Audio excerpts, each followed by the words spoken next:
Stephen, a 2-0 defeat to Larne this afternoon. Can I get your thoughts on the game, please? Well, I'm obviously very disappointed with the result, but however, absolutely delighted with the performance. I think that's probably the best performance I've seen from a Carrick team since I've taken the job in a year. So, great positives from my end as regards to what I've seen. To see Matthew Snoddy, for me, being the best player on the pitch. He's covered every inch of plastic around that place here today. I thought he was magnificent, really magnificent. We had a great game shape. Our defence was superb.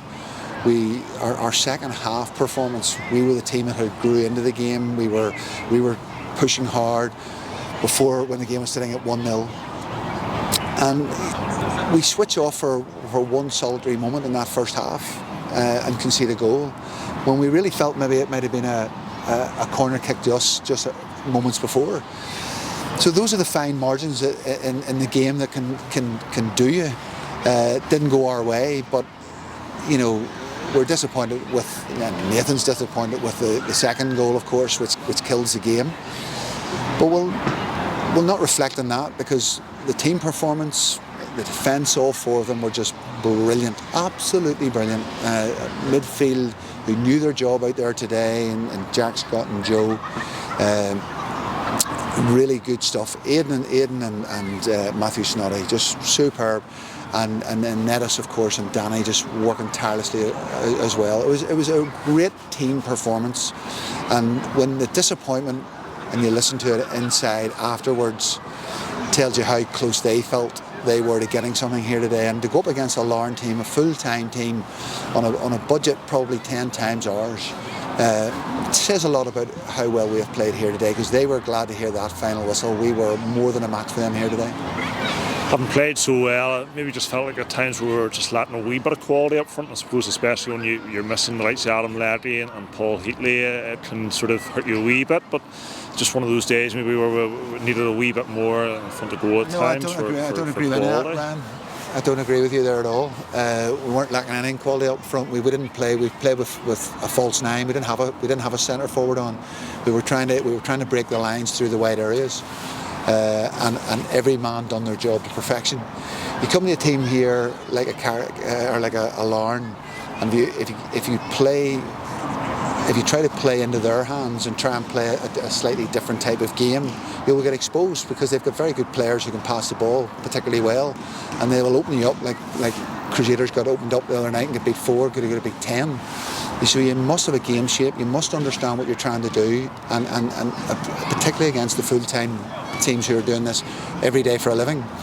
We were quality in what we done today. Every man carried it out to perfection, how they trained this week and what they done. So I would maybe say that we lacked a goal threat. That might be the better word to use, but we didn't lack quality.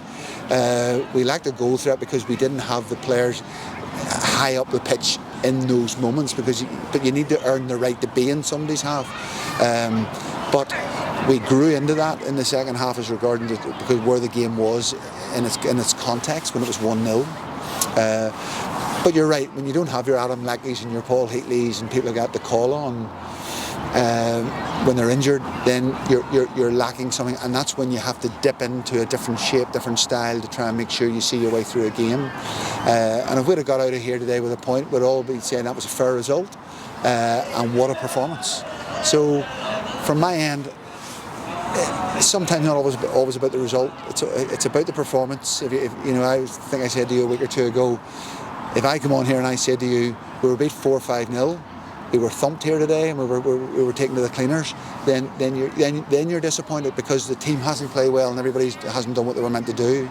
But when they play the way they've played here today, given the performance that they've given, and seeing how disappointed they are afterwards, because they're ultra disappointed, I know the level that they've played here to today.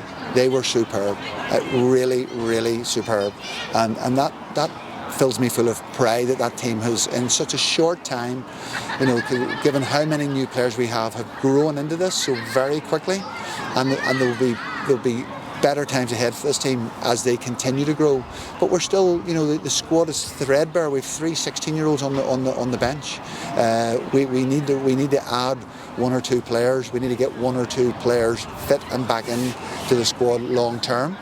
But that's a building process. It takes time. All of this takes time, but where we are in the journey, I'm really delighted with it. You mentioned for Billy Joe Burns as well, coming in for his first league start today. You wouldn't think it was only his first league start, the way he played at right back? He was so nervous coming into the game today, and you could see the worry in his face. You know, having been out so long, he got a County Antrim Shield game, as you know, lasted 60 minutes, and coming back from that injury is a big thing for people, you know, and to play, particularly in a game like today against a top level team where it's the tempo's fast. He was magnificent out there. The last 20 minutes I thought he looked the fittest player on the pitch, and his quality and the way he steps into the game and passes the ball, he was really good, and so I'm thrilled for him that he is, because I know what he's come through, I know the journey he's come through, but I know the player that he is. And hopefully he can now build on that in the coming weeks, and we'll see more and more of it, and the Carrick fans will fall in love with this player because he's just a superstar of a footballer. Thank you, Stephen. Pleasure. Thank you.